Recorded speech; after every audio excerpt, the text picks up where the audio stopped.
जिस तरह से आप सभी के घरों में समय, तिथि, त्यौहार के अलग अलग कैलेंडर होते हैं, उसी तरह से माओवादियों के भी अपने कैलेंडर होते हैं और इस कैलेंडर के अनुसार माओवादी समय समय पर अपने अलग अलग कार्यक्रम को आयोजित करते रहते हैं।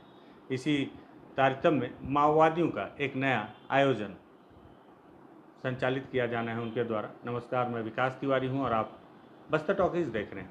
दरअसल माओवादियों का भी एक कैलेंडर होता है और इस कैलेंडर में साल भर में उनके द्वारा जो अलग अलग समय और तिथिवार के तहत कब कौन सा कार्यक्रम करना है, इस सब की जानकारी होती है और उसका जिक्र किया जाता है। इसी तारतम्य में 28 जुलाई से लेकर 3 अगस्त तक माओवादियों के द्वारा शहीदी सप्ताह मनाया जाता है।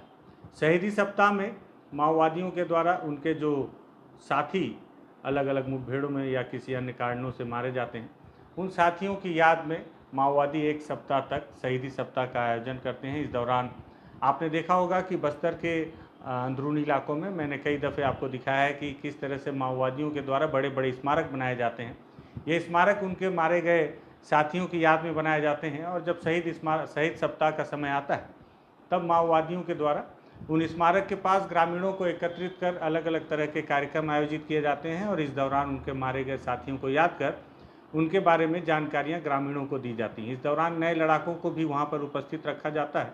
उन्हें बताया जाता है कि उनके वरिष्ठ साथी किस तरह से मुठभेड़ के दौरान अलग अलग क्षेत्रों में शहीद हुए। शहीद उनका शब्द होता है, हालांकि सरकार उन्हें मारा गया कहती है और माओवादी संगठन अपने मारे गए साथियों को शहीद का दर्जा देते हैं। जिस तरह से पुलिस और अर्धसैनिक बल जो हैं वो भी अपने साथियों को शहीद का दर्जा देते हैं, लेकिन आपकी जानकारी में होगा भी, अगर नहीं होगा तो मैं आपको बता दूं कि जो केंद्र सरकार है वो भारत सरकार, वो अर्धसैनिक बल और पुलिस बल के जो सिपाही हैं जब वो मुठभेड़ में मारे जाते हैं तो उन्हें शहीद का दर्जा नहीं देती। शहीद का दर्जा केवल मिलिट्री के जो जवान हैं उनको दिया जाता है। खैर, तो 28 जुलाई से लेकर 3 अगस्त तक माओवादियों का शहीदी सप्ताह शुरू होने वाला है और इस शहीदी सप्ताह से पहले, हालांकि पुलिस हर बार की तरह इस बार भी दावा कर रही है कि इस शहीदी सप्ताह में माओवादियों को किसी भी बड़ी घटना को अंजाम देने से रोक लिया जाएगा और पुलिस चप्पे चप्पे पर तैनात है और पूरी तरह से उनके द्वारा जो है काफ़ी सूक्ष्मता से अंदरूनी इलाकों में नज़र भी रखी जा रही है। और इसको लेकर पुलिस ने यह भी वजह बताई कि बीते दिनों, कल की बात है, दंतेवाड़ा में एक मुठभेड़ में एक 5 लाख इनामी माओवादियों को भी जवानों ने मार गिराया था। वहीं माओवादी भी लगातार अपनी दस्तक दे रहे हैं, बार बार अपनी जो है दस्तक देते जा रहे हैं बस्तर के, खासकर सुकमा के इलाके में अगर देखा जाए तो 1 महीने के अंदर आज फिर एक ग्रामीण की हत्या उन्होंने गादीरास के क्षेत्र में की है। गादीरास के उस इलाके में, जिस इलाके में मैंने आपको तार वाला पुल दिखाया था, उस पुल के पास में उन्होंने एक ग्रामीण की हत्या की है और ये ग्रामीण दरअसल पूर्व में माओवादी केस में लगभग 1.5 से 2 साल तक जेल में भी रह चुका है। हालांकि पुलिस के अधिकारियों का कहना है कि अब ये संगठन के लिए काम नहीं करता था, इस वजह से माओवादियों ने उसकी नृशंस से हत्या कर दी। रात को घर पे सोया हुआ था जब माओवादी 6 से 7 की संख्या में उसके घर पे घुसे और धारदार हथियार से उसकी हत्या कर दी। वहीं दूसरी तरफ एक खास चीज़ और आज एक नई तस्वीर निकल कर आई है। दंतेवाड़ा के जो पल्ली बारसूर मार्ग है, जहां आपको याद हो कि किसी समय एक सिविलियंस की गाड़ी को माओवादियों ने उड़ा दिया था, उस रास्ते पर माओवादियों ने आज बैनर लगाकर 28 जुलाई से 3 अगस्त तक शहीदी सप्ताह मनाने का आह्वान किया है और साथ ही साथ एक नई तरकीब भी उन्होंने लगाई है। नई तरकीब क्या है? इस नई तरकीब में माओवादियों ने एक लकड़ी का AK-47 जैसा दिखने वाला एक हथियार तैयार किया और एक पुतला वहाँ पे जो है, जिसे पुरुष का कपड़ा पहना दिया गया था, पेड़ की आड़ में खड़ा कर दिया और उसके हाथ में हूबहू वो AK-47 जो कि लकड़ी का था, उसे थमा दिया। दूर से देखेंगे तो आपको लगेगा जैसे कोई माओवादी एम्बुश लेके खड़ा हो। दरअसल ये पुतला जवानों को और राहगीरों को भ्रमित करने के लिए था और उनके मन में दहशत पैदा करने के लिए कि शहीदी सप्ताह के दौरान माओवादियों का मूवमेंट लगातार सड़क मार्ग पे भी है। हालांकि जब इसकी जानकारी पुलिस को मिली तो पुलिस ने उस पुतले को और बैनर को बरामद कर लिया है। इस दरमियान मैं आपको बताऊं कि माओवादियों ने अपने मारे गए साथियों की याद में एक वीडियो भी तैयार किया है।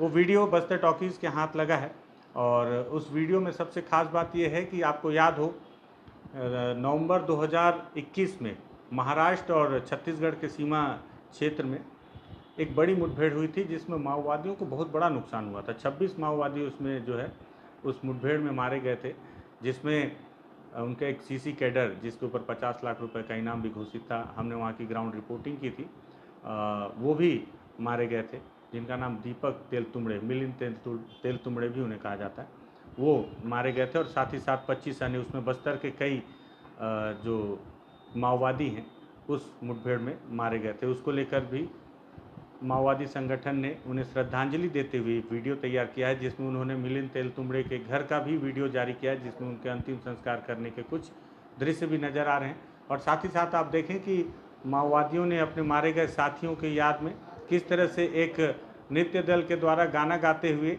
ये पूरा वीडियो तैयार किया है। और इस वीडियो को आप देखें कि किस तरह से इसमें उन्होंने अपने मारे गए साथियों को श्रद्धांजलि दी है।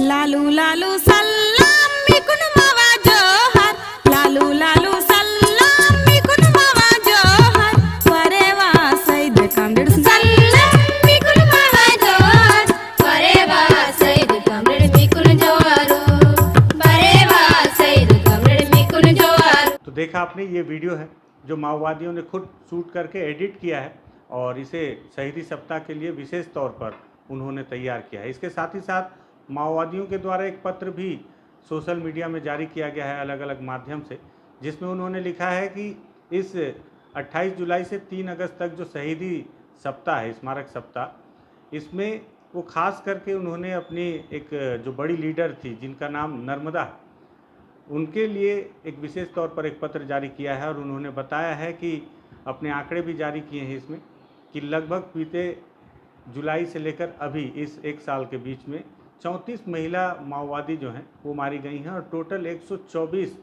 माओवादी संगठन के जो सदस्य हैं वो अलग अलग मुठभेड़ में और अलग अलग वजह से मारे गए हैं। इस दौरान उन्होंने इस पूरे पत्र में, पत्र आप तस्वीर में देख रहे होंगे, इस पत्र में उन्होंने लगा पूरे नर्मदा जो उनकी बड़ी साथी रही हैं उनके बारे में पूरा विधिवत जानकारी भी माओवादियों ने दे रखा है।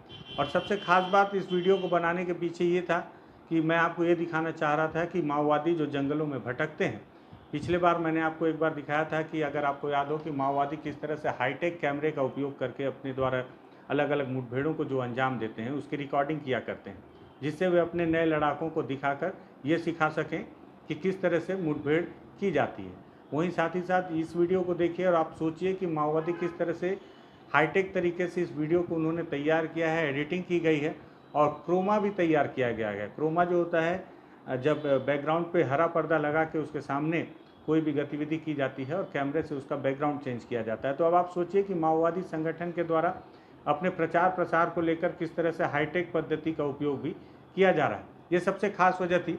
और दूसरी वजह ये थी कि माओवादी संगठन अपने मारे गए साथियों की याद में शहीदी सप्ताह में किस तरह से अलग अलग तरह से उन्हें श्रद्धांजलि देने की कोशिश भी किया करता है। मुझे उम्मीद है कि बस्तर के अंदरूनी इलाकों में शहीदी सप्ताह में माओवादी ज़रूर किसी बड़े बड़े कार्यक्रम का आयोजन करेंगे। अगर वहाँ के कुछ वीडियो हमारे पास उपलब्ध होंगे तो आने वाले समय में हम उसे भी दिखाएंगे।